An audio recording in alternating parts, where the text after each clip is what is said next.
કાલ રાતે આપણે એક સ્ટોરી મૂકી હતી કે હવે મારે આગળ કયા વિષય ઉપર વિડીયો બનાવો, તમે સજેશન આપો. તો એમાં એક કોમેન્ટ એવી આવી હતી કે અત્યારના યુવાનો ડિપ્રેશનનો શિકાર બહુ બને છે. પણ શેના હિસાબે ડિપ્રેશનનો શિકાર બને?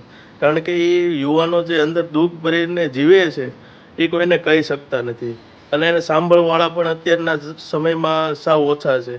એટલા માટે બધું દુઃખ અંદર ને અંદર ભરે છે, અને પછી ભવિષ્યમાં તે કોઈ વ્યવસ્થિત કોઈ સરખું કામ કરી શકતા નથી. તે મનમાં આખો ભાર ભરીને જીવે છે, એટલે પછી આગળ જતા એ ડિપ્રેશનનો શિકાર બને છે. પણ આ પેજ આપણે એની માટે જ બનાવ્યું છે કે આવા કોઈ પણ વ્યક્તિ હોય એની આપણે વાત સાંભળીને આપણે સાથે મળીને એનું સોલ્યુશન કઈ રીતે લાવી શકીએ અને ડિપ્રેશનમાંથી એને કઈ રીતે બહાર નીકાળી શકીએ, એની માટે તો આપણે આ પેજ બનાવ્યું છે.